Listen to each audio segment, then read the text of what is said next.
ওয়াকফ নিয়ে কিছুদিন বেশ রাজনীতি হলো।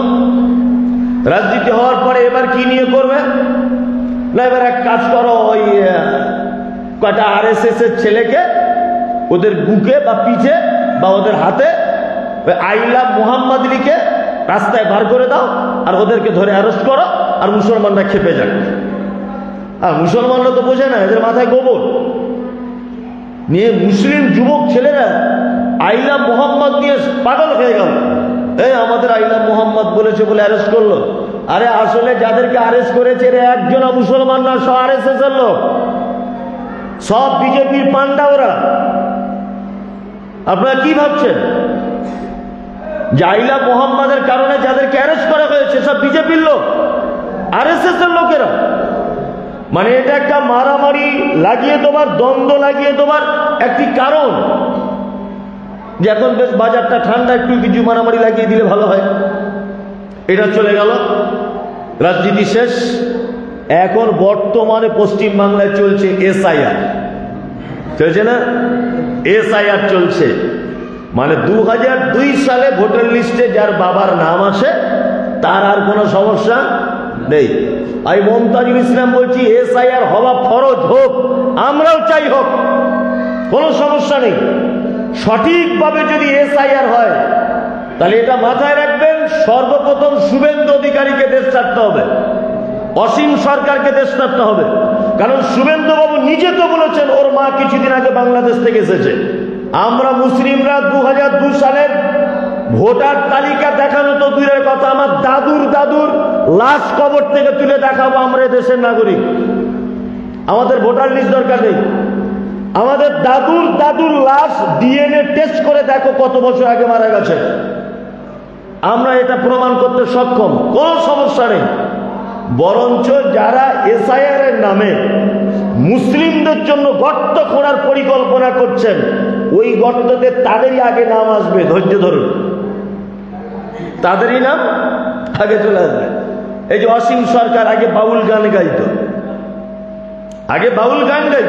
এখন কোথাকার বিধায়ক হয়েছে, শুধু মুসলিমদের নিয়ে কথা, মুসলিমদের বার করে দেবো, এই করে দেবো, সেই করে দেবো, এসআইআর করবো। আর এখন দেখতে পাচ্ছি উনি যেখানকার মেন লোক, সেখানকার লোকের সব নাম চলে আসছে। 2002 তাদের লিস্টে কোনো নাম নেই। বিপদ, মানে আমাদের উপরে যত রকমেরই চক্রান্ত হোক না কেন, আমাদের পক্ষে ফয়সালা করবে কে? আল্লাহ।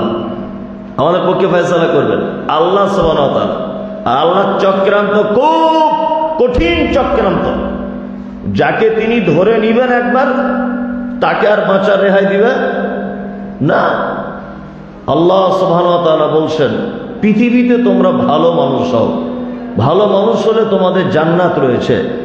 জান্নাত এমন আবাদা, চিরস্থায়ী জান্নাত, যে জান্নাতে একবার ঢোকার পরে আর বার করা হবে না। এইবার আপনাদেরকে আল্লাহর কথা বললাম, ভালো মানুষকে। এইবার মুহাম্মদ সাল্লাল্লাহু আলাইহি ওয়াসাল্লাম কোন লোকটাকে ভালো বলছেন, এই লোকটাকে একটু চেনা যাক। কোন লোকটা? আল্লাহ নবী সাল্লাল্লাহু আলাইহি ওয়াসাল্লাম পৃথিবীর সব থেকে ভালো মানুষের সার্টিফিকেট দিতে গিয়ে তিনি বলছেন, খায়রুকুম মান তাআল্লামাল কুরআন ওয়া আল্লামাহু। পৃথিবীর শ্রেষ্ঠ ব্যক্তি ওই ব্যক্তি যে ব্যক্তি কোরআন শেখে আর অপরকে শেখায়। পৃথিবীতে এর থেকে আর কোনো ভালো মানুষ নেই। 4 বার হজ করেছে, সার্টিফিকেট দেয়নি আল্লাহ রসুল। 20 কোটি টাকা দান করে দিয়েছ, সার্টিফিকেট আল্লাহর নবী দেননি। 5 ওয়াক্ত নামাজ পড়ে কপালে দাগ হয়ে গেছে, আপনি যে ভালো লোক, এই সার্টিফিকেট মুহাম্মদ সাল্লাল্লাহু আলাইহি ওয়াসাল্লাম দেননি। আল্লাহ নবী সাল্লাল্লাহু আলাইহি ওয়াসাল্লাম সার্টিফিকেট দিচ্ছেন, খায়রুকুম মান তাআল্লামাল কুরআন ওয়া আল্লামাহু। যে কোরআন শেখে, যে কোরআন জানে, অপরকে যে কোরআন জানিয়ে দেয়, এ হচ্ছে পৃথিবীর শ্রেষ্ঠ ব্যক্তি। যত মানুষ আছে সারা পৃথিবীতে, সব থেকে শ্রেষ্ঠ ব্যক্তিকে যে কোরআন জানে আর অপরকে জানায়। আপনাদের বাচ্চারা সব জানে তো কোরআন? জানে না, অনেক বাচ্চারা জানে না, তাই না? জি, অথচ এটা বাধ্যতামূলক, জানতেই হবে। আপনি আল্লাহর দরবারে কি করে মুখ দেখাবেন? আমি তো ভাবি যে আপনি মুখটা দেখাবেন কি করে, যে আমার বাড়ি ডোররাতে, আমি আশরাফুল আল্লাহ, আমি আশরাফুল। আল্লাহ যদি জিজ্ঞাসা করে তো 4টে বেটা দিয়েছিলাম, কি করেছিস? একজনও কোরআন জানে না, একজনও কোরআন জানে না। আরে কোরআন যদি আপনি তেলাওয়াত করেন, যারা কোরআন পড়তে জানেন, আপনি যদি সূরা মুলক, তাবারাকাল্লাযী বিয়াদিহিল মুলক ওয়া হুয়া আলা কুল্লি শাইইন কাদির, এই সূরাটা যদি আপনি তেলাওয়াত করেন, আল্লাহ নবী সাল্লাল্লাহু আলাইহি ওয়াসাল্লাম বলেন যে সূরা মুলক যে লোক তেলাওয়াত করে, কিয়ামতের মাঠে ওই লোকটা ধরে নেন জাহান্নাম ফয়সালা হয়েছে, কোন একটা কারণে ও জাহান্নাম যাবে, জাহান্নাম ঢুকবে, তার আগে আস্তে আস্তে করে সূরা মুলক আসবে, এসে আল্লাহকে বলবে, আল্লাহ ও যে আমাকে তেলাওয়াত করত, ও যে আমাকে তেলাওয়াত করত, এর বিনিময়ে কি? এক পর্যায়ে আল্লাহর সঙ্গে সূরা মুলক তর্ক বিতর্কে লিপ্ত হবে, এবং সূরা মুলক যতক্ষণ না পর্যন্ত ওকে জান্নাতে না প্রবেশ করাবে, আল্লাহর সঙ্গে কথা বলতে ছাড়বে না। সুবহানাল্লাহ, এত মর্যাদা। অথচ আমরা কোরআন মাজিদ পড়ি না, কোরআন তেলাওয়াত করি না। আমি হয়তো আপনারা দেখেন প্রায় 2 মাস 3 মাস পর পর মক্কাতে যাই, মক্কা মদিনাতে যাই, যাই হোক। তা সৌদি আরবের মানুষদের এত বরকত, এত রহমত কেন? আমি যা দেখেছি, আমার যে অভিজ্ঞতা, 2টি জিনিসের কারণে। এখানে হাজী সাহেবকেও আসলে বুঝবেন যে হাজী সাহেবদের জন্য স্কুলের বাচ্চারা যেমন আমাদের ব্যাগে করে বই নিয়ে যায়, ওখানকার সৌদির বাচ্চা বাচ্চা ছেলেরা বোতলে করে পানি নিয়ে হাজী সাহেবদেরকে সব বিতরণ করছে ফ্রিতে। গাড়ি কি গাড়ি বিরিয়ানি ফ্রিতে বিলি করছে, গাড়ি কি গাড়ি কলা ফ্রিতে, যে যত পারছে নিচ্ছে, লরি লরি ছাতা গরমের দিনে ফ্রিতে, যে যত পারছে নিচ্ছে। আর একটা জিনিস দেখলাম, প্রতিটা মানুষকে দেখলাম কোরআন তেলাওয়াত করতে ব্যস্ত, প্রতিটা মানুষ। মসজিদে নামাজ শেষ হচ্ছে, দেখছি সব কোরআন পড়তে ব্যস্ত, সব 8 ঘন্টা 40 মিনিট একভাবে কোরআন তেলাওয়াত হচ্ছে, একভাবে কোরআন তেলাওয়াত করছে তারা। জমজমের পানি আর খাজুর সাইডে রেখে দিচ্ছে, দিয়ে 2টা করে খাচ্ছে, আর ওই কোরআন তেলাওয়াত করছে। আর আমরা তো অপেক্ষা করি কবে রমজান মাস আসবে, তারপর কবে রমজান মাস আসবে তারপর। অথচ আল্লাহ সুবহানাহু ওয়া তাআলা কি বলেছেন? ওয়ানুনাজ্জিলু মিনাল কুরআন মা হুয়া শিফা। আমি কোরআন এই কারণেই অবতীর্ণ করেছি, এতে মুমিনদের কল্যাণ রয়েছে, সমস্ত ব্যাপারের ঔষধ আল্লাহ বলছে আমি কোরআন মাজিদের ভিতরে দিয়ে দিয়েছি।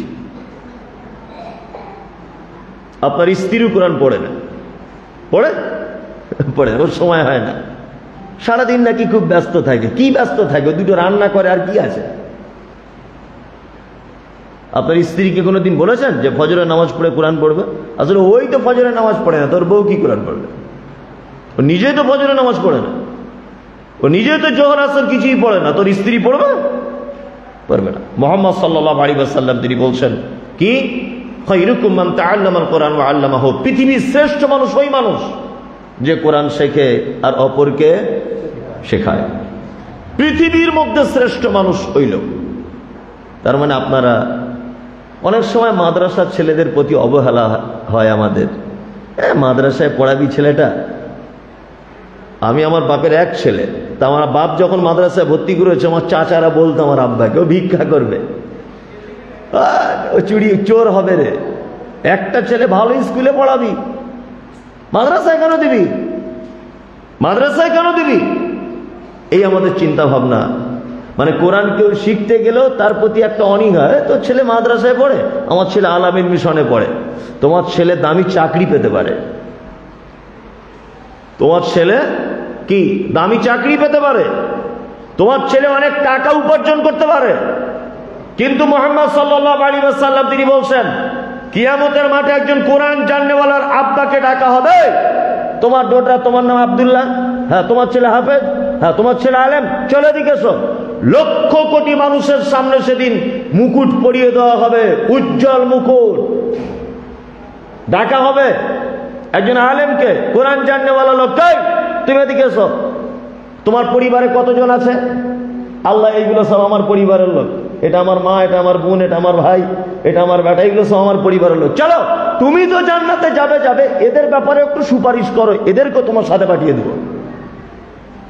যা, এদেরকেও তোমার সাথে পাঠিয়ে দেবো, যাও। এটা কি চারটিখানি বড় কথা? মুহাম্মদ সাল্লাল্লাহু আলাইহি ওয়াসাল্লাম পৃথিবীর অনেক ব্যবসায়ী ছিলেন, সোনা ব্যবসায়ী, গাড়ি ব্যবসায়ী, অনেক চাষি, আর অন্যান্য কোটিপতি মানুষদের কথা বলতে পারতেন। তিনি বলছেন যারা কোরআন জানে আর অপরকে জানায়, এরা হচ্ছে পৃথিবীর শ্রেষ্ঠ। কি বলছি, বুঝতে পারছেন তো? তাহলে আমরা আল্লাহ নবী এবং আল্লাহর কাছ থেকে জানতে পারলাম পৃথিবীর ভালো মানুষ কারা। আল্লাহ প্রথমে বললেন যারা ঈমান আনে আর যারা সৎ কাজ করে, তাই না? আমি কিছু সৎ কাজ হাদিস এবং কোরআন থেকে বলবো, ইনশাআল্লাহ আমরা আমল করার চেষ্টা করব।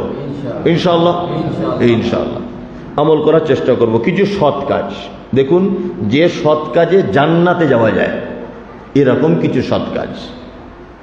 আর একটা মাঝখানে কথা বলি, আমল করার ক্ষেত্রে খুব সচেতনতা অবলম্বন করতে হবে যে এই আমল আমি যেটা করছি এটা আল্লাহ নবী সাল্লাল্লাহু আলাইহি সাল্লাম করেছিলেন কি না। তাছাড়া কিন্তু অবস্থা খুব খারাপ, কারণ আল্লাহ বলেছে আমিলাতুন নাসিবা তাসলা নারান হামিয়া। এক শ্রেণীর মানুষ তারা আমল করবে, আমল করতে করতে করতে করতে নাসিবা, তারা ক্লান্ত হয়ে যাবে, তাসলা নারান হামিয়া, তারপরেও তাদেরকে ধরে জাহান্নামের ভিতরে ভরা হবে। এরা কারা? এরা হচ্ছে ওই আমলকারী যারা আমল করেছে কিন্তু তাদের আমল মুহাম্মদ সাল্লাল্লাহু আলাইহি ওয়াসাল্লামের মতো করে হয়নি। তাহলে আমরা আমল করার আগে অবশ্যই আলেম ওলামা, আপনার মসজিদের ইমাম, আপনার মসজিদের খতিব, আপনার এলাকার আলেম, তার কাছে একবার জিজ্ঞাসা করব যে আমি আমলটা করতে যাচ্ছি, এই আমলটা আমার ঠিকঠাক হচ্ছে কি না। ইনশাআল্লাহ ইনশাআল্লাহ। এবার আমি ভালো কাজ শুরু করছি, একটা একটা করে কোরআন এবং একটা একটা করে হাদিস, শুধু ভালো কাজ বলে দেবো আজকে। তারপরে খারাপ কাজ লাস্টে বলবো, 2-10 মিনিট। পৃথিবীর খারাপ কারা আল্লাহর নিকটে? আল্লাহ তাআলা বলছেন পৃথিবীতে ভালো লোক তারা যাদের ভিতরে 4টে গুণ থাকবে। কটা? 4টা। আল্লাহ এবার গুণ বর্ণনা করছেন একটা একটা করে। 1, আল্লাযীনা ইউনফিকুনা ফিস সাররাই ওয়াজ যাররাই ওয়াল কাযিমিনাল গায়যা ওয়াল আফিনা আনিন নাস ওয়াল্লাহু ইউহিব্বুল মুহসিনিন। আল্লাহ বলছেন 4টে গুণ যার ভিতরে থাকে তাকে আমি সবথেকে বেশি পছন্দ করি। 4টে গুণ। কি গুণ? আল্লাহ বলছেন আল্লাযীনা ইউনফিকুনা ফিস সাররাই ওয়াজ যাররাই। আল্লাহ বলছে যারা দান করে আল্লাহর রাস্তায়, সচ্ছলতায় এবং অসচ্ছলতায়। যারা আল্লাহর রাস্তায় খরচা করে, দান করে, অভাবে থাকলেও করে, আর সচ্ছলতায় ধনী অবস্থায় থাকলেও করে। তাহলে পৃথিবীতে আল্লাহ 4 কোয়ালিটির লোককে পছন্দ করেন বলছেন। তার মধ্যে 2টা কোয়ালিটি কে? যারা গরিব অবস্থায় দান করে আর ধনী অবস্থাতেও যারা দান করে। যদি বলছেন মৌলভী সাহেব আপনি আর হাদিস খুঁজে পেলেন না, কোরআনে আয়াত আর খুঁজে পেলেন না, দান সম্পর্কেই বলতে হবে, এ বক্তব্য শুনে শুনে তো আমরা পাগল হয়ে গেলাম। শুনুন, আরে ওই জন্যই তো বলি যে এমনি লোক আর একজন বক্তা যে বক্তব্য দেয়, এই দুইটার ভিতরে অনেক ডিফারেন্স আছে। কারণ আল্লাহর নবী পর্যন্ত বলেছেন যারা বক্তা খতিব তাদের জবানে জাদু আছে। আল্লাহর নবী এ কথা বলেছেন। আল্লাহর নবী বলছেন যারা বক্তব্য রাখে, যারা বক্তা, এদের জবানে কি আছে? জাদু আছে। দানের বক্তব্য তো অনেক শুনেছেন। এবার আমি আপনাকে 10 মিনিট দান সম্পর্কে বলি, দেখুন তো কেমন লাগে। 1, পৃথিবীতে মানুষ যত পাপ করে কিছু কিছু পাপ আছে যে পাপের জরিমানা, যে পাপের কাফফারা দুনিয়াতেই দিতে হয়। জানেন তো, যে পাপের জরিমানা কি করতে হয়? দুনিয়াতেই দিতে হয়। যেমন যারা বাইরে দাঁড়িয়ে আছেন, মসজিদ আল্লাহর ঘর, বসুন, ভালো লাগবে। আপনি আল্লাহর ঘরেও আসতে চাইছেন না, এটা সত্যি খুব খারাপ লাগছে। আমি জলসার প্যান্ডেল হলে বলতাম না, আমি জলসার প্যান্ডেল হলে কোথাও বলি না যে ভাই বসুন বসুন বসুন। কারণ আল্লাহর ঘর যখন আপনি একটু যদি সময় দেন, মানে এই জায়গায় যতক্ষণ থাকবেন ভাববেন যে আমি পাপ থেকে মুক্ত আছি। বাইরে যাওয়া মানে ভাববেন আমি পাপে লিপ্ত হয়ে গেলাম। এখানে যত বেশি পারবেন সময় কাটান, একটু আল্লাহর ঘর সময় কাটান। হ্যাঁ, আপনার বক্তব্য শুনতে হবে না, আপনি কানে হাত দিয়ে বসে থাকুন, কিন্তু আল্লাহর ঘরে বসে থাকুন। আপনাকে আমি দান কত গুরুত্বপূর্ণ জিনিস এটা আপনাকে একটু ভাবাই। আচ্ছা, আপনি আপনার স্ত্রীর সঙ্গে সন্ধ্যাবেলাতে ঝামেলা হয়েছে, একটু ঝামেলাটা বেশি হয়েছে, আপনার স্ত্রীকে বলছেন, আল্লাহর কসম করে বলছে আমি জীবনে তোর মায়ের বাড়ি যাব না। কখন বলেছেন এটা? সন্ধ্যাবেলাতে। মোটামুটি রাত 10টা পর্যন্ত দুজন দুজনের উপরে রাগ করে আছেন। 10:30টার দিকে এক জায়গায় শুয়েছেন, আল্লাহর পক্ষ থেকে ভালোবাসা জন্ম হয়েছে, মোটামুটি সারা রাত ভালোই কেটেছে, সকালবেলাতে ঝামেলা মিটে গেছে। স্বামী স্ত্রী যেটা হয় আর কি। সকালে যখন আপনার মন ভালো হয়েছে, তখন আপনি আপনার স্ত্রীকে বলছেন, কারিমা চল তোর মায়ের বাড়ি থেকে ঘুরে আসি। চল যাই, এই কথা বলবেন, চল তোর মায়ের বাড়ি থেকে ঘুরে আসি। আপনার স্ত্রী তখন বলছে, তাহলে চলো, যাবে তো চলো। দুজনা মোটরসাইকেলে করে চলে গেলেন ওর মায়ের বাড়িতে। আচ্ছা বলুন, সন্ধ্যাবেলাতে যে আপনি আল্লাহর কসম দিয়ে বলেছিলেন তোর মায়ের বাড়ি যাব না, আর সকালবেলা উঠে যে ওর মায়ের বাড়ি চলে গেলেন, এই যে কসম দিয়েছিলেন, কসমটা আপনি রক্ষা করতে পারেননি। আচ্ছা বলুন তো, ইসলাম কসমের কাফফারার জরিমানা করেছে কি করেনি? কি জরিমানা জানা আছে? কেউ বলতে পারবেন? কসমের জরিমানা কি বলতে পারবেন না তো? তাহলে এটা জেনে যান, 10 জন মিসকিনকে খেতে দিতে হবে কসমের কাফফারা। মমতাজুল সাহেব 10 জন মিসকিন খেতে দিতে পারবো না, পয়সা নেই, 3টা রোজা রাখতে হবে কসমের কাফফারা। আর একটা কথা বলে দিই মাঝখানে, মায়ের নামে কসম, বাপের নামে কসম, মসজিদের কসম, মাটিতে দাঁড়িয়ে বলছি, মাথায় হাত দিয়ে বলছি, চোখে হাত দিয়ে বলছি, হাবি জাবি যত কসম আছে সব কসম শিরক, চলবে না, সব কসম শিরক। যদি কসম একান্তভাবেই যদি করতে হয়, কোন পরিস্থিতির সম্মুখীন হয়ে, তাহলে কসম করতে হবে শুধু কার? আল্লাহ। আল্লাহর কসম, শুধু আল্লাহর কসম ওই চপ পেঁয়াজির মতো সব জায়গায় বলে দিলে হবে না। একটা কসম যদি আপনি রাখতে না পারেন, তার জরিমানা আছে। ইসলাম তার জরিমানা করেছে, 3টা রোজা রাখতে হবে, আর না হলে 10টা মিসকিন খাওয়াতে হবে। তাই কসমের জরিমানা আমি লাস্টে গিয়ে আবার ধরবো, আপনি মনে রাখবেন, 10টা মিসকিন আর 3টা রোজা। মনে রাখবেন আপনার সামনের কজন মনে রাখবেন, কিন্তু আমি একটু পরে আবার ধরছি। নাম্বার 2, এখানে কেউ হাজি সাহেব আছেন, হজ করেছেন? নেই। আচ্ছা, আগামী 2-4 বছরে যাবেন এরকম নিয়ত করেছেন তো অনেকজন, থাকতেও পারে। যারা হজে যাবার নিয়ত করেছেন, হজে গিয়ে কাবা চারিদিকে 7 বার চক্কর দেওয়াকে বলা হয় তওয়াফ। তওয়াফ পূর্ণ হয়ে গেলে মাকামে ইব্রাহিমকে সামনে রেখে 2 রাকাত সালাত আদায় করতে হয়। উমরা করতে গেলেন ধরে নেন, তারপরে 2 রাকাত সালাতের পরে জমজমের কূপের কাছে গিয়ে 1 গ্লাস বা 2 গ্লাস 4 গ্লাস ইচ্ছা মতো পানি পান করতে হয়। আমি 10 দিন আগে উমরা থেকে এসেছি, মক্কা থেকে। পানি পান করা হয়ে গেলে তার সামনে সাফা পাহাড়, মারওয়া পাহাড়, এই সাফা মারওয়া 7 বার ছুটতে হয়। তারপরে ব্লেড দিয়ে হোক, কাঁচি দিয়ে হোক, নিজের মাথার চুলগুলোকে ন্যাড়া করে নিতে হয়। এটা একটা হজের উমরার পদ্ধতি। হজ হলে কুরবানি করতে হয়, শয়তানকে পাথর মারতে হয়, ইত্যাদি বিধান রয়েছে। আপনি হজের যদি একটা ফরজ কোনো বিধান অজীব কোনো বিধান যদি আপনি ছেড়ে দেন, ভুল করে হোক না জেনে হোক, কোনো কারণে যদি আপনি ছেড়ে দেন, কাবা 7 বার চক্কর দিতে হয়, যদি 6 বার দেন ভুল করে, তাহলে আপনার জরিমানা আছে। সাফা মারওয়া দৌড়াতে হয়, আপনি ভুল করে 7 বারের জায়গাতে 5 বার করে চলে এসেছেন, আপনি জানতেন না, জরিমানা আছে। কি জরিমানা? আল্লাহ কোরআন মাজিদে বলছেন, হাজী সাহেব মক্কায় থাকা অবস্থাতে তুমি কিছু সাদাকা করো, দান করো। ভালো করে বুঝবেন, দান করো। দান করার সুযোগ যদি না থাকে, মক্কাতে তুমি 3টা রোজা রাখো, ঠিক প্লেনে করে দমদম এয়ারপোর্টে নামবে কলকাতায়, বাড়িতে আসার পরে ডোডরা গ্রামে ঢোকার পরে রোজা রাখো 7টা।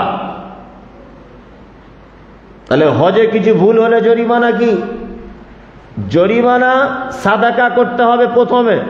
যদি ওটা সুযোগ যদি না থাকে, তাহলে রোজা রাখতে হবে মক্কায় 3টা, বাড়িতে এসে 7টা, 10টা রোজা জরিমানা। কসমের কটা রোজা? 3টা। কটা লোক খাওয়াতে হবে? 10টা। আর এইখানে বলছে আল্লাহ সাদাকা করো, সাদাকা যদি করতে না পারো তাহলে তুমি রোজা রাখো 10টা। এই দুটো মাথায় রাখবেন। আবার ধরবো, আমি আরো আগে বাড়ছি। দেখুন দান কাকে বলে আর দানের গুরুত্ব কত, আপনি অবাক হয়ে যাবেন এসব তথ্য।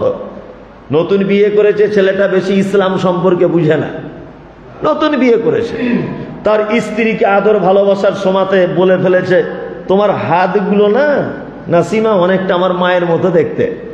এটা এখন বলে দিয়েছে, ওর স্ত্রীকে বলে দিয়েছে। এ তো অহরহ মানুষ বলে, তার স্ত্রীকে বলে তোমার মুখটা অনেকটা আমার মায়ের মতোই দেখতে, তুমি যখন চলো আমার মায়ের মতো লাগে, তোমার কথা বলার স্টাইলটা আমার মায়ের মতো, তোমার পায়ের গোড়ালিটা আমার মায়ের মতো দেখতে। কোন পুরুষ যদি তার স্ত্রীর কোনো অঙ্গ প্রত্যঙ্গ মায়ের সাথে যদি তুলনা যদি করে দেয়, তাহলে বলুন তো এটা পাপ কি পাপ নয়? শুধু পাপ নরমাল নয়, এ পাপ যদি দাড়ি পাল্লাতে তোলা হয়, যুবক তুমি শুনে রেখে দাও, এটা তোমার উপকার হবে। এই পাপ যদি দাড়ি পাল্লাতে তোলা হয়, পাল্লার দড়ি ছিঁড়ে যাবে। কারণ এর জরিমানাটা শুধু দেখুন, আরবিতে বলা হয় জিহার। আল্লাহ এই ব্যাপারে একটা সূরা অবতীর্ণ করে দিয়েছেন পবিত্র আল কোরআনে। কত সামিআল্লাহু কাওলাল্লাতী তুজাদিলুকা ফি জাওজিকা ওয়া তাসতাকি ইলাল্লাহ, একটা সূরা পর্যন্ত অবতীর্ণ করেছেন, সূরা মুজাদালা। আল্লাহ ওই সূরাতে বলছেন, কেউ যদি তার স্ত্রীর কোন অঙ্গ প্রত্যঙ্গ মায়ের সাথে যদি তুলনা করে, 1 নম্বরের জরিমানা ফাতাহরিরু রাকাবাতিন মিন ক্বাবলি আন ইয়াতামাসসা, নিজের টাকায় একটা গোলাম কিনে আজাদ করো, তারপরে তোমার স্ত্রী গায়ে হাত দাও, তার আগে নয়। নিজের টাকা দিয়ে একটা গোলাম আজাদ করতে হবে, তারপর স্ত্রী গায়ে হাত দিবে, তার আগে নয়। মমতাজুল সাহেব, আমার তো টাকা নেই গোলাম আজাদ করার, তাহলে আমি কি করব? আল্লাহ আপনার জন্য বলেছেন ওয়াইল্লাম ইয়াসতাতি ফাইল্লাম ইয়াজিদ ফাসিয়ামু শাহরাইন মুতাতাবিআইন, তুমি যদি গোলাম আজাদ করতে না পারো 60টা রোজা রাখো। কটা? 60টা রোজা জরিমানা। শুধু যদি বউকে একবার বলে দেয় তোমার দাঁত দুটো আমার মায়ের মতো, 60টা রোজা। কি বুঝতে পারছেন? রোজা চলছে, জরিমানা রোজা। 59টা যেদিন রোজা হয়েছে সেদিন একটা রোজা ভেঙে গেছে, আবার প্রথম থেকে শুরু। কি আপনি হাসছেন? এটা কোরআন বলছি আমি, আপনি কোরআনটা খুলে দেখুন। সূরা মুজাদালাতে আল্লাহ তো কঠিন জরিমানা করেছেন। 56টা রোজা করেছেন আপনি, জরিমানা একটা রোজা ভেঙে গেছে, আবার প্রথম থেকে শুরু। 59টা রোজায় পৌঁছে গেছেন, একটা রোজা ভেঙে গেছে 59টার দিন, আবার প্রথম থেকে শুরু। কারণ আল্লাহ বলেছে শাহরাইনে মুতাতাবিআইন, পাইদার পায় 2 মহিনা, মানে পরস্পর বিরতি ছাড়া 60টা রোজা 2 মাস। নাম্বার 3, মৌলভী সাহেব আমি তো 60টা রোজা করতে পারবো না, এমনিতে রমজান মাসে 30টা পারি না, তাহলে কি করব? আল্লাহ তারপরে বলছেন ফাইল্লাম ইয়াসতাতি ফাইতামু 60 মিসকিন, তুমি 60 জন মিসকিনকে খেতে দাও। মিন ক্বাবলি আন ইয়াতামাসসা, তারপরে তুমি তোমার স্ত্রী গায়ে হাত দিবে, তার আগে নয়। এটা জানা ছিল? এত কড়াকড়ি কথা আল্লাহ বলেছে, জানা ছিল? জেনে নেন, ভুল করে কোনোদিন স্ত্রীকে এরকম বলবেন না, তুমি স্ত্রী, তুমি আদরের জিনিস, তোমার শরীর সমস্ত কিছু আল্লাহ আমার জন্য বৈধ করেছে, কোনো সমস্যা নেই, যত আদর সোহাগ আছে আপনি সব কিছু করুন ওর সাথে, সমস্যা কিছু নেই। তবে কখনোই ভুল করে বলবেন না, তোমার হাসিটা অনেক সময় আমার মায়ের মতো লাগে, এইটা যদি আপনি বলে দেন তাহলে জরিমানা শুরু হয়ে গেল। কখনো বলবেন না, তাহলে কত বড় পাপ। জরিমানা দেখে বুঝতে পারছেন তো যে কত বড় পাপ জরিমানা। এইবার আপনাকে আবার প্রথম থেকে আমি ধরবো, বলতে হবে। এক, রোজার কি বলেছিলাম, এই কসমের কি বলেছিলাম? এটা জুম্মার খুতবা, আপনি কথা বলুন, আর কথা বললে আপনি শিখতে পারবেন, মুখ বন্ধ করে থাকলে শিখতে পারবেন না। কসমের কাফারা কি বললাম? 10 জন মিসকিনকে খাওয়ানো আর 3টা রোজা। তাহলে এই জরিমানাটা আল্লাহ কি দিয়ে করলেন? নফল রোজা আর মিসকিনকে খাওয়ানো মানে দান করা, তাই না? হজের কি বললাম? প্রথমে দান করা, ওইখানে 3টে রোজা রাখা, বাড়িয়েছে 7টা। তাহলে এই ভুলেরও জরিমানা প্রথমে দান, সাদকা। আচ্ছা, এবার স্ত্রীর সঙ্গে এই ভুলটা হয়ে গেছে, তাই তো? এর জরিমানা কি? নিজের টাকা দিয়ে একটা গোলাম আজাদ করা, মানে ওটাও সাদাকা। আর 60 জন মিসকিনকে খাওয়া, এটাও সাদকা। তার মানে এই 3টে ঘটনা থেকে বুঝতে পারলাম যে পৃথিবীতে মানুষকে আল্লাহ সুবহানাহু ওয়া তাআলা ক্ষমা করেন 2টো জিনিসের মাধ্যমে। 1 নফল রোজা, 2 সাদকা, দান। 2টো জিনিসের মাধ্যমে আল্লাহ সুবহানাহু ওয়া তাআলা মানুষকে ক্ষমা করেন। এই দেখুন, ওই জন্য মুহাম্মদ সাল্লাল্লাহু আলাইহি ওয়াসাল্লাম তিনি বলছেন, ইত্তাকুন নার ওয়ালাউ বিশিক্কি তামারিন, তোমরা জাহান্নাম থেকে বাঁচো, যে কোনো ভাবে জাহান্নাম থেকে বাঁচো। তোমার কোনো ভালো কাজ নেই, কোনো কিছু নেই জাহান্নাম থেকে বাঁচার, নিরুপায়। আল্লাহ নবী বলছেন, ওয়ালাউ বিশিক্কি তামারিন, তুমি খাজুর খাচ্ছিলে, খাজুর অর্ধেক খাজুর খেয়ে নিয়েছো, অর্ধেক তোমার হাতে আছে, ওই অর্ধেক খেজুর চাও তাড়াতাড়ি করে আল্লাহ রাস্তায় সাদকা করে দাও, দিয়ে জাহান্নাম থেকে বাঁচো। আল্লাহ নবী বলছেন, ওই অর্ধেকটাও আল্লাহ রাস্তায় দিয়ে দাও, দিয়ে কি করো? জাহান্নাম থেকে বাঁচো। এবার আপনাদেরকে দান কত গুরুত্বপূর্ণ জিনিস, মজার একটা কথা বলি। আপনাদের পাড়া গ্রামে যখন লোক মারা যায়, মানে ঠিক মারা যাওয়ার টাইমে, তখন আমরা কি করি? তার বড় ছেলে যায়, তার গালে একটু পানি দেয়, বড় মেয়ে যায়, একটু বেদানার শরবত দেয়, মানে আব্বা প্রায় যায় যায় ভাব। আপনাদের এখানে হয় এগুলো? মানুষ মারা যাবার 2-4 মিনিট আগে একটু গালে পানি টানি দেয় না? দেয়। কেউ বেদানার রস দেয়, পানি দেয়, আঙ্গুরের রস দেয়, তাই না? আচ্ছা, ও কি তখন পানি খেতে চায়? ও কি জীবনে কোনোদিন বেদানা খায়নি? ওর ওই টাইমটাতে ওর বেদানা খাওয়ার ইচ্ছা যাচ্ছে?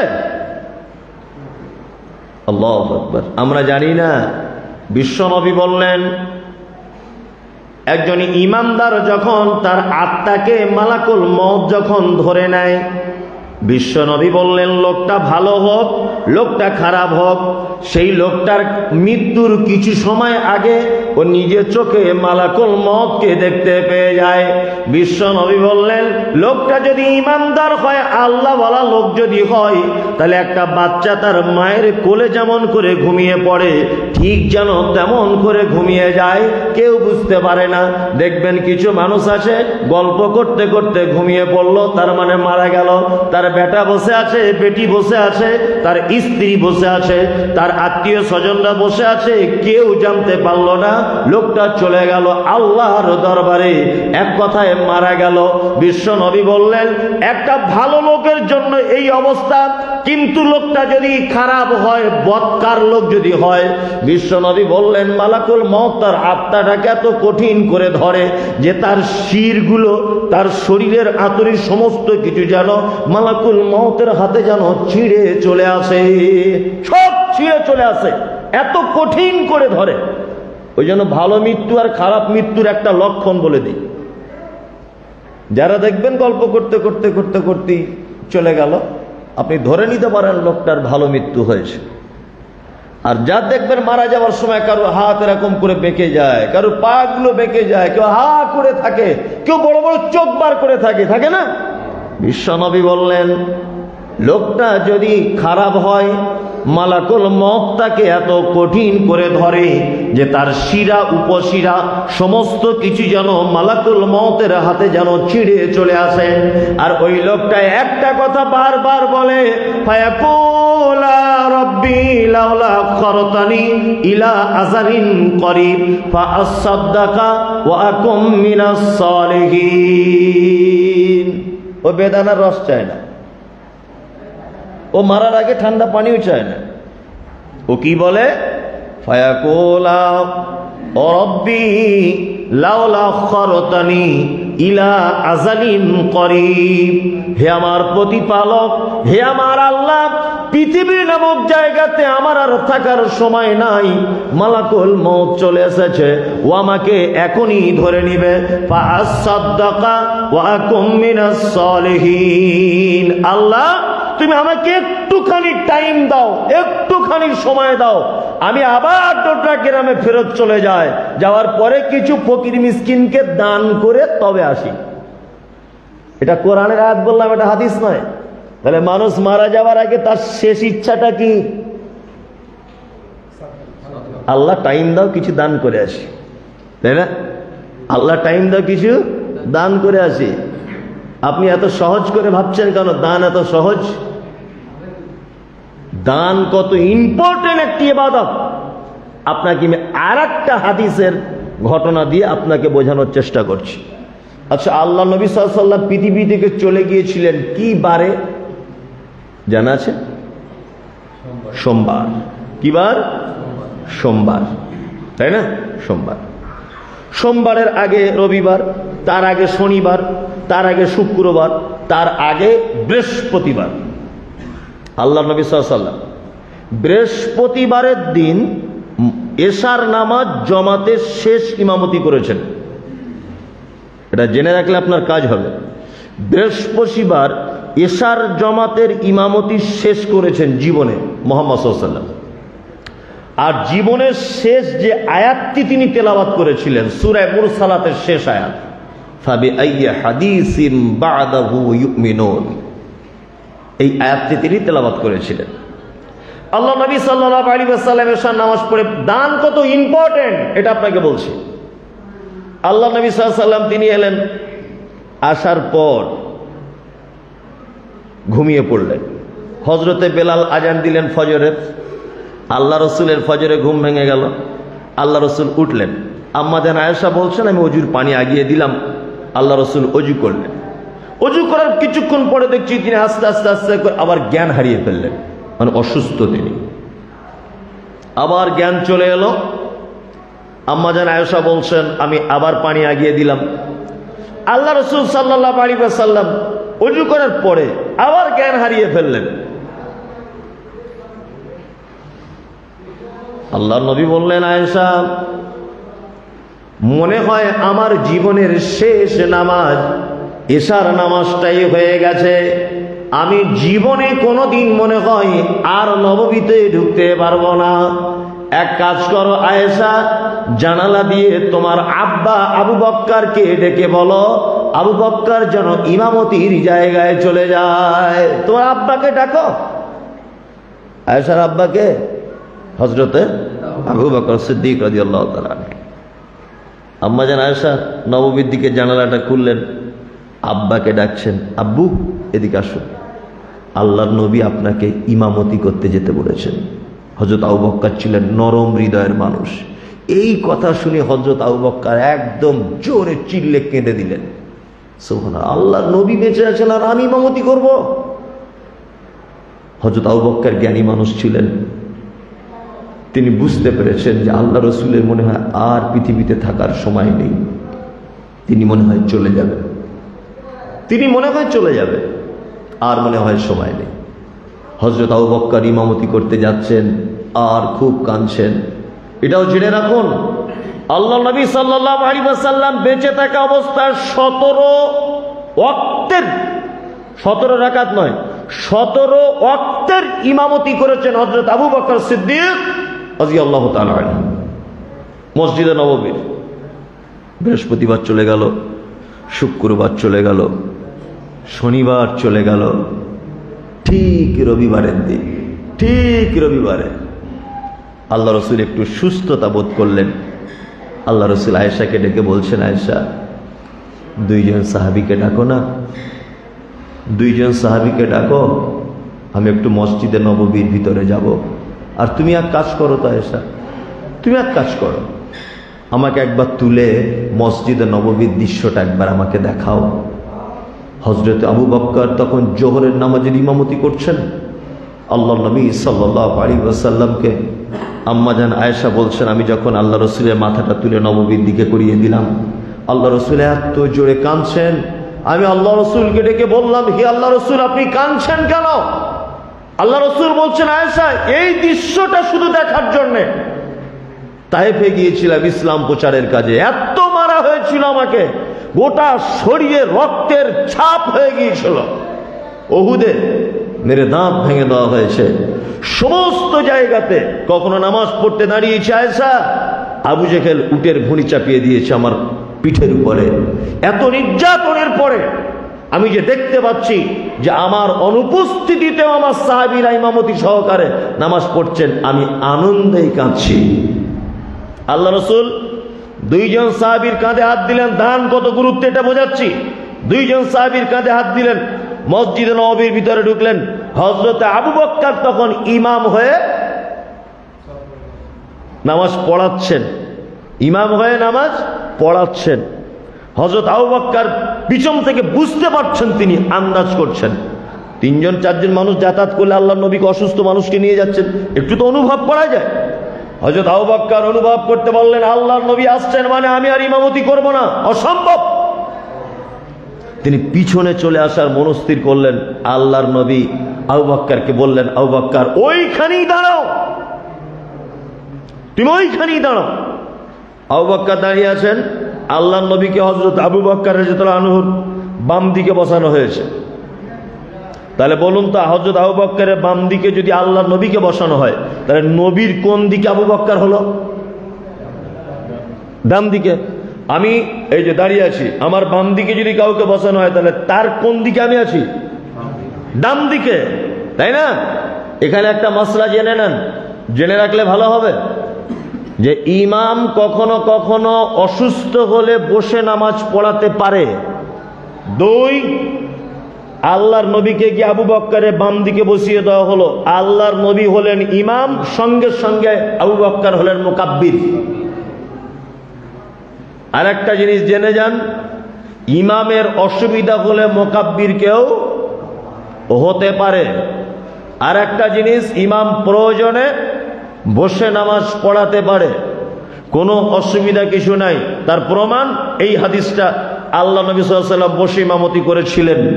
চলুন, নামাজ শেষ। আল্লাহ রসুল ঠিক মারা যাবার আগের দিন, সোমবারে মারা যাচ্ছেন শুবে সদেকে, তার আগের দিন বাড়িতে গিয়েই আম্মা জান আয়েশাকে জিজ্ঞাসা করছেন, কোনো কথা নেই, আয়েশা, আয়েশা, তোমার কাছে কি বা আমাদের বাড়িতে কি কোনো পয়সা কিছু আছে? আম্মা জান আয়েশা বলছেন, আল্লাহ রাসূল, আমাদের বাড়িতে 9টা দিনার আছে। দিনার, দিরহাম মানে চাঁদির কয়েন, দিনার মানে স্বর্ণের কয়েন। আম্মা জান আয়েশা বলছেন, আমাদের বাড়িতে 9টা কয়েন আছে। তখন ওটা চলতো। এই কথা শুনে আল্লাহ রাসূল নিজের গলার আওয়াজটা ভারী করে দিয়ে বলছেন, আয়েশা, আরে কোন নবী এবং ইমামদারদের জন্য এটা উচিত নয় যে এত নিকৃষ্ট জিনিস বাড়িতে জমা রেখে সে তার রবের সাথে সাক্ষাৎ করবে। আয়েশা, আরে তুমি যদি এই 9টা টাকা, 9টা দিনার যদি দান যদি করে দিতে, তাহলে আমি যে কত গুণ পেয়ে যেতাম আমার আল্লাহর কাছে। আয়েশা, তুমি সাদকা কেন করলে না? আয়েশা বলছেন, আল্লাহ রাসূল, দান করে দিতাম, দেওয়ার ইচ্ছাও ছিল, কিন্তু আপনি অসুস্থ বলে যে আমি ব্যস্ত ছিলাম, এই কারণে দিতে পারিনি। আল্লাহ রসুল বলছেন তাড়াতাড়ি করে সাদকা করে দাও। 9টা দিরহাম বাড়িতে ছিলে, ওই দিরহাম দান করে আল্লাহ রসুল তবে পৃথিবী থেকে বিদায় হয়েছে। আপনি কি বুঝতে চাইছেন? হাদিস থেকে কিছু বুঝলেন? এবার আপনাকে আমি একটা সহজ জিনিস বোঝাই, একদম সহজ। আচ্ছা, দান আর সাদাকা এই দুটো জিনিস এক না আলাদা? বলুন। দান আর সাদাকা এই দুটো জিনিস এক, কিন্তু আমরা পাড়া গ্রামের মানুষ জানি না, বলে সাদাকা মাদ্রাসায় দিতে হয় আর দান মসজিদে করতে হয়। ওই জন্য আমার মাদ্রাসায় যারা কখনো অনলাইনে টাকা ফাঁকা পাঠায়, তারা আমাকে বলে যে মমতাজুল সাহেব, এটা আমার মায়ের জন্য সাদাকা। আবার কেউ কেউ বলে না, এটা সাদকা না, এটা দান। আসলে দান আর সাদকা বুঝেই না। আরবিতে যার নাম সাদাকা, বাংলায় তার নাম দান। কি বললাম বুঝলেন? দান দুই প্রকারের, একটা আপনি দিতে বাধ্য, আর একটা নফল বা সুন্নত। দিতে বাধ্য কি? আপনার যাকাত আপনি দিতে বাধ্য, দিতেই হবে। বাকি থাকলো নফল দান বা নফল সাদাকা। এবার আপনাকে আমি একটা জিনিস বোঝাই, পৃথিবীতে যত ইবাদত আছে, প্রত্যেক ইবাদতের পদ্ধতি আছে। পদ্ধতি আছে না? পদ্ধতি আছে। নামাজ পড়ার আগে কি করতে হয়? ওযু করতে হয়। ওযুর আগে পবিত্রতা অর্জন করতে হয়। ওযু করবেন, পানি নেই, কি হবে? তায়াম্মুম করতে হবে। আর তায়াম্মুম করে রেডি, এখন বাজে 9:30, জোহরের নামাজ পড়া যাবে? 9:30টার দিকে জোহর হবে? টাইম হতে হবে। যদি জোহরেরটা মনে করেন 5 রেকাত পড়বো, চলবে? 4 রেকাতে সীমাবদ্ধ। আপনি রোজা করবেন, দিনের বেলা খুব পিপাসা লেগেছে, যদি মনে করেন এক ঢোক পানি খেয়েলি, কেউ তো দেখতে পাবে না, চলবে না। তার মানে পৃথিবীর প্রতিটা ইবাদতের পদ্ধতি আছে, একটা ইবাদতের কোনো পদ্ধতি নেই। একটা ইবাদতের কোনো পদ্ধতি নেই, সেটা হচ্ছে নফল সাদাকা। আপনি বাস থেকে নেমেছেন রায়গঞ্জে, হঠাৎ করে একজন মহিলা বলছে লা ইলাহা ইল্লাল্লাহ বা কিছু হাবিজাবি, আমাকে কিছু দাও। আপনি জিজ্ঞাসা করতে পারবেন না তুমি হিন্দু না মুসলিম, বিবাহিত, অবিবাহিত, বাড়ি কোথায়, লাল শাড়ি পরে এসেছো কেন, তোমার এত সুন্দর দেখতে, তুমি বিয়ে না করে ভিক্ষা করছো কেন? কোনো কথা চলবে না। তুমি হানাফি, শাফি, মালিকি, হাম্বলি, কে তুমি? জিজ্ঞাসা করার অধিকার আপনার নেই। আল্লাহ রাসূল সাল্লাল্লাহু আলাইহি ওয়াসাল্লাম বলেছেন, উপরের হাত ভালো, নিচের হাত খারাপ। নিচের হাত খারাপ। যে চাইছে ওর হাত খারাপ, যে দিচ্ছে তার হাত উত্তম। কোথায় বাড়ি জানার প্রয়োজন নাই, কোথায় বাড়ি জানার দরকার নাই। এইবার আপনাকে আমি বলবো, আপনার টাকা আপনি দান করুন, যেখানে ইচ্ছা করুন, আবার দেখার প্রয়োজন নেই। আমি আপনাকে শুধু এতটুকু কথা বলে দেব যে পৃথিবীতে যত জায়গা আছে দান করার বা খরচা করার, এক কথায় খরচা করার সব থেকে উত্তম জায়গা কোনটা? সব থেকে উত্তম জায়গা আল্লাহ তাআলা বলছেন কি? ইয়াসআলুনাকা আনিল আনফা ইয়াসআলুনাকা মাযা ইউনফিকুন কুল মা আনফাকতুম মিন খাইরিন ফালিল ওয়ালিদাইন ওয়াল আকরাবিন ওয়াল ইয়াতামা ওয়াল মাসাকিন ওয়া বনিস সাবিল ওয়া মা তাফআলু মিন খাইরিন ফাইন্নাল্লাহা বিহি আলিম। মুহাম্মদ সাল্লাল্লাহু আলাইহি ওয়াসাল্লামকে জিজ্ঞাসা করা হচ্ছে, মানুষ যত টাকা ব্যয় করে, মাদ্রাসা, মসজিদ, মক্তব, এতিমখানা, অনাথ আশ্রম, যত ভালো কাজ আছে, যত ভালো কাজে মানুষ টাকা ব্যয় করে, উত্তম ব্যয় করার জায়গা কোনটি? আল্লাহু আকবার। আল্লাহ বলছেন, কুল, নবী আপনি বলুন, মা আনফাকতুম মিন খাইরিন ফালিল ওয়ালিদাইন। সন্তান তার পিতা মাতার জন্য যে টাকাটা খরচা করে, এটা হচ্ছে পৃথিবীর সব থেকে উত্তম খরচা করার জায়গা। শীতকালে শীতের দিন, এই শীতের দিনে বাজারে গিয়ে দুটো মোজা কিনে আনবেন, একটু মোটা টাইপের, 50-100 টাকা নেবেন, না আপনার মাকে দেবেন এনে, যে মা তুমি ফজরের সময় উঠে নামাজ পড়ো, ঠান্ডা পানিতে অজু করো, তো তুমি অজু করার পরে পরেই এই গরম মোজা দুটো একটু পরে নিও। 1 লাখ টাকা দান করেছেন, মাদ্রাসা মসজিদে যত নেকি হবে তার থেকে অনেক গুণ বেশি নেকি 20 টাকার মায়ের জন্য যদি মোজা কিনে এনে দেন, অনেক বেশি, অনেক বেশি। আপনার আব্বার জন্য একটা চাদর এনে দেবেন, শীতের দিনে ও পড়বে।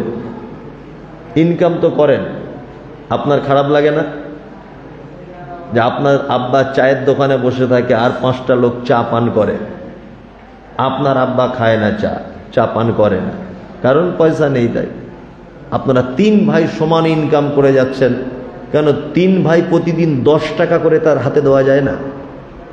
আব্বা তুমি এটা চায়ের দোকানে বসে বসে চা খাবে, বা তুমি তোমার যেটা ভালো লাগবে তুমি কিছু কিনবে, 10টা করে টাকা যদি 3টে বেটা দেয় 30 টাকা ওর হলো, ও খরচা কি করবে? ওই টাকা হয়তো আপনার ছেলে মেয়েকেই দিয়ে দেবে, দাদু পয়সা দাও, ওদেরকেই দিয়ে দেবে।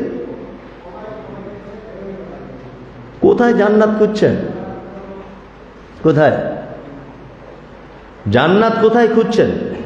আল্লাহ রসুল কি বলেছেন? ওমা জান্নাতুকা ওয়া নারুকা, তোমার মায়ের কাছেই তোমার জান্নাত, তোমার মায়ের কাছেই তোমার জাহান্নাম।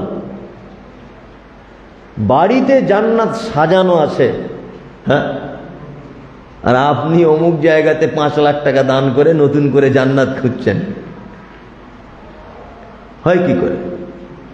ওই জন্য যাদের আব্বা মা বেঁচে আছে অবশ্যই অবশ্যই আপনারা তাদের সেবা যত্নের মাধ্যমে জান্নাতে যাওয়ার চেষ্টা করুন ইনশাআল্লাহ। আল্লাহ নবী সাল্লাল্লাহু আলাইহি ওয়াসাল্লাম খুতবা দিতে উঠছেন মেম্বারে, এক ধাপে পা দিলেন আর বললেন আমিন, আর এক ধাপে পা দিলেন আর বললেন আমিন, আর এক ধাপে পা দিলেন আর বললেন আমিন। খুতবা শেষ, সাহাবীরা জিজ্ঞাসা করছেন আল্লাহর নবী আপনি তো কোনোদিন মেম্বারে খুতবা দেওয়ার সময় ওঠার সময় তা আমিন বলেন না, আজকে হঠাৎ করে কেন আমিন বললেন? তা আল্লাহর নবী বলছেন আমার সামনে জিবরিল আমিন দোয়া করছিলেন, বদদুয়া করছিলেন, অভিশাপ দিচ্ছিলেন 3টে লোককে।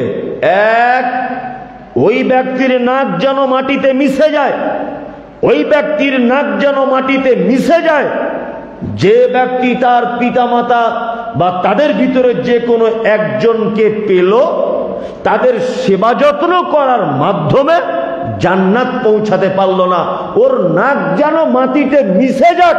আল্লাহ নবী বললেন আমি তার দোয়া শুনে বলেছি আমিন, আল্লাহ কবুল করেন। যে ব্যক্তি মাঘে রমজান পেল, সুস্থ থাকা অবস্থায় 30টি সিয়াম পালন করে তার বিগত দিনের পাপগুলোকে ক্ষমা করতে পারল না, ওর নাক যেন মাটিতে মিশে যাক, আল্লাহর নবী বললেন আমিন। তারপরে দোয়া করলেন যেখানে আপনার কথা স্মরণ হয়, আপনার কথা আলোচনা হয়, অর্থাৎ মুহাম্মদ সাল্লাল্লাহু আলাইহি ওয়াসাল্লাম, মুহাম্মদ নাম যেখানে উচ্চারণ হয়, আর যে ব্যক্তি আপনার নামে দরুদ পড়লো না, ওর নাক যেন মাটিতে মিশে যাক। এখানে কতবার আমি বলেছি মোহাম্মদ মোহাম্মদ, কই সাল্লাল্লাহু আলাইহি ওয়াসাল্লাম একবার তো বললেন না। আল্লাহর নবীর নাম শুনলেই জোরে না বললেও আস্তে দরুদ পড়তে হবে, কি সাল্লাল্লাহু আলাইহি ওয়াসাল্লাম। তবে ভণ্ডামি দরুদ নয়, সব বাজারে যা চলছে দরুদ, এইসব দরুদ নয়। দরুদ একটাই। দরুদ কটা? একটাই, দরুদে ইব্রাহিম। এছাড়া বাকি যা চলছে সব ভণ্ডামি আর 2 নম্বরই চিটিংবাজি। এগুলো একটা হাদিস কোরআনে কোথাও নাই, এগুলো সব মানুষের তৈরি করা দরুদ।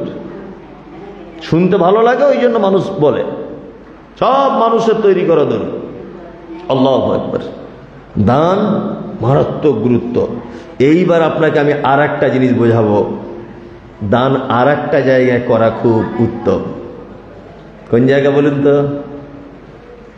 পিতামাতার জন্য খরচা করলে বেশি নেকি, তারপরের স্টেজে কে আছে? জানা আছে? জানা নাই। তারপরের একটা জায়গা আছে, আমরা সব সময় মসজিদের দিকে বেশি লক্ষ্য আমাদের। মসজিদে টাইলস লাগাতে হবে, মসজিদে এসি লাগাতে হবে। আমি জানি না আপনাদের জলসাটা কি উদ্দেশ্য হচ্ছে, মাদ্রাসা না মসজিদ, আমার এটা জানা নেই। আমি বিরোধিতাও করছি না, আপনারা আমি বিরোধিতা করে কি করবো? আমি তো এই গ্রামের লোক নয় যে আপনার উপর আমার হিংসা বিদ্বেষ আছে। আমি প্রয়োজনটা বোঝাচ্ছি। আচ্ছা বলুন তো, টিনের মসজিদে নামাজ পড়লে যে নেকি, আর দিল্লি জামে মসজিদে নামাজ পড়লে নেকি আলাদা না কম? একই। পৃথিবীতে 3টে মসজিদে নামাজ পড়লে নেকি বেশি হয়। 1, কাবায় 2 রেকাত নামাজ পড়লে 1 লক্ষ রেকাতের নেকি। 2, মসজিদে নববী 2 রেকাত নামাজ পড়লে 1000 রেকাতের নেকি। 3, মসজিদে আকসা। 4, আর একটা মসজিদের গুরুত্ব বলা হয়েছে, সেটা হচ্ছে এই, আল্লাহ নবী বলেছেন কেউ যদি বাড়ি থেকে অজু করে মসজিদে কুবাতে গিয়ে যদি 2 রেকাত সালাত আদায় করে, তাহলে একটা উমরা হজ করে যত নেকি তত নেকি তার আমলনামাতে লিখে দেওয়া হবে। তার মানে গুরুত্বপূর্ণ 4টা, তাই না? বাকি আপনি আজমিরে যান, কাশ্মীরে যান, অমুক দরগায় যান, দিল্লি মসজিদে যান, যত বড় মাজার আছে, বাগদাদ শরীফে যান, 10 পয়সাও নেকি নাই, বরঞ্চ সব পাপ আর পাপ, পাপ আর পাপ। কিছু লোক আছে দেখবেন, ও কোথাও যায় না, বছরে 3-4 বার করে আজমিরে যায়, আবার বলে 7 বার আজমিরে গেলে 1 বার হজের নেকি হয়। ঘোড়ার ডিম হয়, কিছুই হয় না, মিছে কথা, একদম মিথ্যা কথা, চিটিংবাজি আর কিচ্ছু নয়। কি বললাম বুঝলেন? আর মাজারের তো শেষ নেই, মানুষ মাজারে যাচ্ছে, নেকি হবে এই উদ্দেশ্যে যাচ্ছে, 4 আনা নেকি নেই, 4 আনা নেকি নেই। বরং ওখানে না যাওয়া উত্তম, কারণ ওখানে যখন তখন আল্লাহর আযাব চলে আসতে পারে। ওখানে যা মানুষ শিরিক করে, যে চাদর চড়ায়, যে সেজদা দেয়, যে মানত করে, মনের বাসনা পূরণ করার জন্য যায়, ওই জায়গায় বেশিক্ষণ থাকলে আল্লাহর আযাব চলে আসতে পারে। কারণ আল্লাহকে অপমান করা হয়, ওই জায়গায় গেলে আল্লাহকে অপমান করা হয়। কি বলছি বুঝতে পারছেন? পৃথিবীতে 4টে কথা আপনাকে বললাম, এই জায়গাগুলোতে গেলে কি হয়? নেকি হয়, তাই না? বাকি ডোডরা মসজিদে নামাজ পড়লেও যে নেকি, দিল্লি জামে মসজিদে একই নেকি, কলকাতার নাখোদা মসজিদে পড়লে একই নেকি, কোন জায়গায় টিনের মসজিদ আর উপরে খাজুরের পাতা দিয়ে ছাউনি করা আছে, ওই মসজিদে একই নেকি, কোন নাকি ডিফারেন্স নাই। কিন্তু আমরা মসজিদ নিয়ে সমাজে কম্পিটিশন চলছে, ওদের পাড়ার মসজিদ 2 তলা, আমাদের 3 তলা করতে হবে। কিন্তু বড় দুঃখ, সেই গ্রামে মসজিদের অধীনে ভালো একটা মক্তব তৈরি করা নেই, বাচ্চাদের কোরআন শেখাতে হবে। আপনাদের গ্রামে আছে? চলছে আলহামদুলিল্লাহ, মক্তব নেই।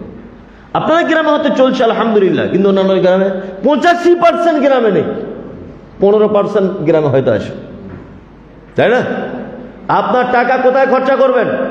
আপনাকে আমি বলে দিয়ে যাচ্ছি, শুনে রেখে দেন। এই কথাটা আপনার বিপক্ষে চলে যেতে পারে, আপনার গ্রামবাসীর বিপক্ষে যেতে পারে। মসজিদের জন্য কোথাও চাঁদা তুলতে এলে 5 টাকা দিয়ে মিটিয়ে দেওয়ার চেষ্টা করবেন, কিন্তু যেখানে কোরআন শিক্ষার ব্যবস্থা আছে সেখানে আপনি 50,000 দিয়ে সহযোগিতা করার চেষ্টা করবেন। এর কারণ আছে অনেক। কারণ হচ্ছে এই, আচ্ছা বলুন তো, একটা দেশকে বাঁচাতে পারে কারা? বলুন। দেশের সেনারা, দেশের সেনা যদি স্ট্রং না হয় দেশের, সে দেশ টিকে থাকতে পারে না। আপনি যেটা বলেছেন এটা অবশ্যই ঠিক, শিক্ষা সেটা অবশ্যই, ওটা আলাদা পাঠ, কিন্তু দেশের সেনার ক্ষমতা সব থেকে বেশি। আপনারা জানেন ইসরায়েলে মাত্র 84 লক্ষ মানুষের বসবাস, 84 লক্ষ। পশ্চিম বাংলাতে 14 কোটি মানুষের বসবাস। কত? 1 কোটি। পশ্চিম বাংলায় যত মানুষ আছে এর 14 ভাগের 1 ভাগের থেকেও কম মানুষ বসবাস করে একটা দেশে, তার নাম ইসরায়েল। ইসরায়েলকে দেখে সারা পৃথিবী থরথর করে কাঁপছে। ওরা আমেরিকাকে পর্যন্ত হুঙ্কার দিচ্ছে। ইরান তাদেরকে পর্যন্ত লড়াই করবে বলে প্রস্তুত তারা, একটাই কারণ, তাদের সেনার ক্ষমতা বেশি। আপনারা জানেন কিছুদিন আগে 2024 সালে বাংলাদেশের সরকারের পতন ঘটেছে। শেখ হাসিনা আলেম ওলামাদের উপর অত্যাচার করেছে, নিরীহ মানুষদের উপর অত্যাচার করেছে, আলেম ওলামাদেরকে আয়না ঘরের ভিতরে ঢুকিয়ে তাদেরকে মেরেছে, কত আলেমদেরকে গুম করে দিয়েছে, তাদের পরিচয় পত্র পর্যন্ত পাওয়া যায়নি, কোথায় তারা গেছে। এই স্বৈরাচারী শাসক ততদিন পর্যন্ত বাংলাদেশে টিকে থাকতে পেরেছেন যতক্ষণ পর্যন্ত সেনারা তার পক্ষে ছিল। যখনই ছাত্রদের আন্দোলন শুরু হয়ে গেল, সেনারা যখন হাত তুলে দিল আমরা আর রক্ষা করতে পারছি না, রাতারাত্রি হেলিকপ্টারে করে চলে এলো ভারতের প্রধানমন্ত্রীর কাছে আশ্রয় নিতে, তাই না? আপনারা কিছুদিন আগে দেখেছেন নেপালের অবস্থা, নেপালের মন্ত্রী ন্যান্ত হয়ে তাদেরকে ফেলে দিচ্ছে ধরে, মোবাইলে দেখেছেন। কারণ কি? দেশের সেনারা হাত তুলে দিয়েছে, জনগণের সঙ্গে আমরা আর পারছি না, আমরা সেনারা হাত তুলে দিলাম। সেনা হাত তুলে দিলে মন্ত্রী আর মন্ত্রী থাকে না, সে তখন বাড়ি রাখাল হয়ে যায়। কি বললাম বুঝলেন? আর নরেন্দ্র মোদী সরকার এই চালাকিটা বুঝতে পেরেছে অন্যান্য দেশের ঘটনা দেখে। এই হিন্দু মুসলমান করছে কেন? হিন্দু মুসলমান করে হিন্দু মুসলমানের দ্বন্দ্ব লাগাচ্ছে কেন? কারণ এটা তিনি জেনে গেছেন যে ভারতবর্ষে আমার কোনো উন্নয়ন নেই, ভারতবর্ষের মাটিতে আমার কোনো রকমের উন্নয়নমূলক কোনো কাজ নেই। যখন তখন মানুষ বাংলাদেশের মতো সব পার্টি এক জায়গায় হয়ে জনগণ এক হয়ে যাবে, আমাকেও দেশ ছেড়ে পালাতে হবে।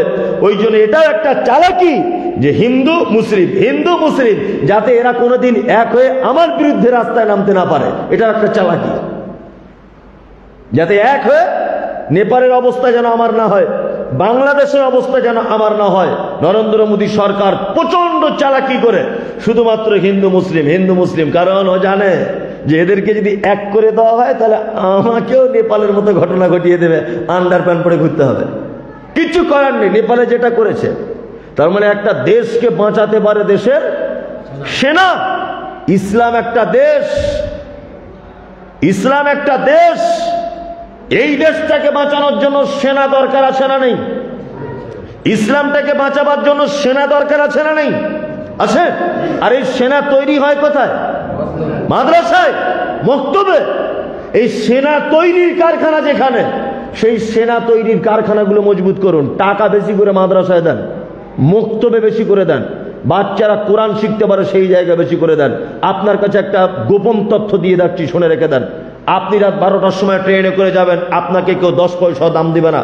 কিন্তু আমি যদি রাত 12টার সময় ট্রেনে করে কোথাও যাই, আমাকে দেখবেন পুলিশরা ধরবে, গোয়েন্দা বিভাগ ধরবে, অমুক তমুক ধরবে, হাবিজাবি ধরবে। কারণ আমার মুখে দাঁড়িয়ে আছে বড় পাঞ্জাবি আছে, ওরা জানে যে ইসলামের এরা হচ্ছে সেনা, এরা সৈনিক, এরা নয় কোন মাদ্রাসা মসজিদের সঙ্গে যুক্ত। ওই জন্য সারা ভারতবর্ষে মুসলিম হিসাবে যাদেরকে অ্যারেস্ট করা হয়েছে, যাদেরকে ধরা হয়েছে বিভিন্ন ইস্যুতে, তারা দেখবেন সব আলেম, পাবলিক কাউকে ধরা হয়নি, সব আলেমদেরকে ধরা হয়েছে। কারণ তারা জানে এরা হচ্ছে সেনাদের মেন অস্ত্র। ইসলামটাকে বাঁচাতে গেলে যেখান থেকে সেনা তৈরি হয়, সেই সেনার কারখানাকে আমাদের টিকাতে হবে ইনশাল্লাহ। ওই জন্য আমি বারবার বলি, মসজিদে মার্বেল পাথর লাগিয়ে তেমন কোনো প্রয়োজন নেই, মসজিদে পাখা লাগানোর তেমন কোনো প্রয়োজন নেই। 5 মিনিটের ইবাদত জোহরের 4 রাকাত নামাজ, বরং ওই টাকা দিয়ে মসজিদের পাশে 2 কাঠা জমি কিনে ভালো উন্নত মানের একটা মক্তব তৈরি করে, আলাদা করে প্রয়োজনে একটা আলেমকে রেখে গ্রামের বাচ্চাকে উন্নত মানের করে কোরআন শিক্ষার ব্যবস্থা করা হোক। এই পদ্ধতি চালু করতে হবে। আর মাদ্রাসায় দান করলে, মক্তবে দান করলে নেকি কত বেশি, আপনাকে একটা জিনিস আমি বোঝাই। এই মসজিদটা ঢালাই হবে, 5 কুইন্টাল রড দিয়েছে। কে দিয়েছে? আব্দুল্লাহ। কে দিয়েছে? আব্দুল্লাহ। আচ্ছা বলুন তো, এই যে মসজিদটা এখন নতুন মনে হয় হয়েছে, 100 বছর পরে হলো এই মসজিদ ভাঙা হবে কি হবে না? হবে। আবার নতুন বাচ্চা কাচ্চা যারা তৈরি হবে, তারা আবার নতুন ডিজাইনের করবে ভেঙে চুড়ে, তাই না? জি। তাহলে আব্দুল্লাহ যে 5 কুইন্টাল রড দিয়েছিল, আব্দুল্লাহর রড কতদিন টিকলো? 100 বছর। 100 বছরের পরে আব্দুল্লাহর রড চলে গেল কোথায়? রায়গঞ্জের ভাঙড়ির দোকানে। মানে আব্দুল্লাহর নেকি 100 বছর পর্যন্ত থাকলো। এবার আপনি গ্রামে একটা মক্তব তৈরি করার জন্য 200 ইট কিনে দিয়েছিলেন, 200। একটা ছেলে ওখান থেকে কোরআন পড়ল, ওই ছেলেটা আবার 5 জনকে কোরআন শিখিয়ে দিল, ওই ছেলেটা আরো 5 জনকে শিখিয়ে দিল। এইভাবে কোরআন শিক্ষার পদ্ধতি কিয়ামত পর্যন্ত চলবে কি চলবে না? কিয়ামত পর্যন্ত মক্তবে দান করলে নেকি পাবেন, কিয়ামত পর্যন্ত। কি বলছি বুঝতে পারছেন? কিয়ামত পর্যন্ত আপনি নেকি পাবেন। আমি আপনাকে কিন্তু একবারও বলিনি যে মসজিদ আপনি দান করবেন না, এটা আমি বলিনি। আমি বোঝাতে চেয়েছি গুরুত্ব বেশি কার। কি বলছি বুঝতে পারছেন? গুরুত্ব বেশি যেখানে কোরআনের শিক্ষা হয়, এই কোরআনের শিক্ষাতে বেশি করে অর্থ খরচা করতে হবে আমাদেরকে। আর এটাই হচ্ছে সাদাকায়ে জারিয়া। আল্লাহ সুবহানাহু ওয়া তাআলা পবিত্র আল কোরআনে, আমি ভালো কাজ বলতে বলতে দুটো কথা নিয়ে কিন্তু এত দূর আগিয়ে এসেছি। এক, আল্লাযীনা ইউনফিকুনা ফিস সাররাই ওয়াজ যাররাই, আল্লাহ তাআলা বলছেন যারা সচ্ছলতায় অসচ্ছলতায় যারা সাদাকা করে, দান করে। এইটা বলতে বলতে এতক্ষণ ঘুরছি না আমি। নাম্বার 3, ওয়াল কাযিমিনাল গায়জা, রাগ হয়ে গেলে যারা রাগকে কন্ট্রোল করে। 4, ওয়াল আফিনা ওয়াল কাযিমিনাল গায়জা, যারা রাগ হয়ে গেলে রাগকে কন্ট্রোল করে। ওয়াল আফিনা আনিন নাস, কোন মানুষ যদি তার কাছে অপরাধ করে তাহলে সে তার অপরাধকে ক্ষমা করে দেয়। আল্লাহু ইউহিব্বুল মুহসিনিন। আল্লাহ তাআলা বলছেন এই গুণে গুণান্বিত ব্যক্তিদের সবথেকে বেশি পছন্দ করি। আল্লাহ সুবহানাহু ওয়া তাআলা বলছেন সবথেকে বেশি পছন্দ করি এদেরকে। 4টে গুণ যাদের ভিতরে আছে। কারেন্টের ব্যবস্থা নেই নাকি?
কি সাবে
জি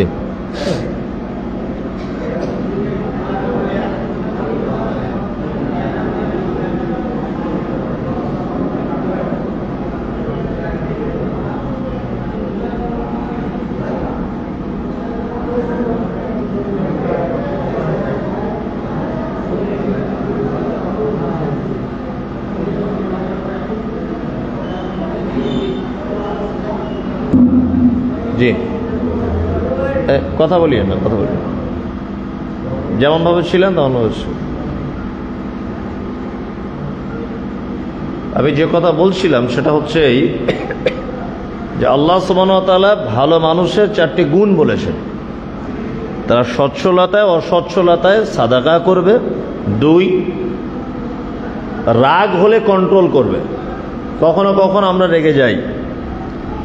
আল্লাহ রাসূল সাল্লাল্লাহু আলাইহি ওয়াসাল্লাম বলছেন যে প্রকৃত শক্তিশালী কে জানো? তা সাহাবীগণ বলছেন আল্লাহ রাসূল যখন কুস্তি মারামারি হয় যে জিতে যায় এই শক্তিশালী? আল্লাহ রাসূল বলছেন না, যে রাগ হয়ে গেলে তার রাগকে কন্ট্রোল করতে পারে এ হচ্ছে সবথেকে বড় যোদ্ধা বা সবথেকে বড় শক্তিশালী। আমাদের অনেক সময় রাগ হয়ে যায়, তাই না? আর যত রাগ হয় স্ত্রীর উপরে বেশি হয়, মানে অন্য কারোর উপরে রাগ দেখাতে পারে না, সে রাগগুলো স্ত্রীর উপরে রাখে। ইসলাম রাগের ব্যাপারে একটা বিধান করেছে, যদি আপনি দাঁড়িয়ে থাকা অবস্থায় যদি রেগে যান তাহলে কি করতে হবে? বসে পড়তে হবে। আর দাঁড়িয়ে বসে থাকা অবস্থায় যে কোনো অবস্থায় যদি আপনি রেগে যান তাহলে আউযু বিল্লাহি মিনাশ শাইতানির রাজিম এটা বারবার পড়বেন। আর রাগ যখন মানুষের হয়ে যায় সেই মুহূর্তে কোনো কাজের সিদ্ধান্ত করবেন না, কারণ রাগের সময় মানুষের বুদ্ধি কমে যায়। যতক্ষণ মানুষের রাগ থাকে ততক্ষণ তার বুদ্ধি কি হয়? কমে যায়। আর শয়তান সেই সময়তে আপনাকে একটা ভুল ডিসিশন দিয়ে ভুল পথে নিয়ে চলে যেতে পারে। ওই জন্য রাগ হয়ে গেলেই আউযু বিল্লাহি মিনাশ শাইতানির রাজিম আল্লাহ সুবহানাহু ওয়া তাআলা বলছেন ওয়াল আফিনা আনিন নাস। আর কোনো মানুষ যদি তোমার কাছে অপরাধ করে তাহলে তুমি সেই অপরাধগুলোকে তার ক্ষমা করে দাও।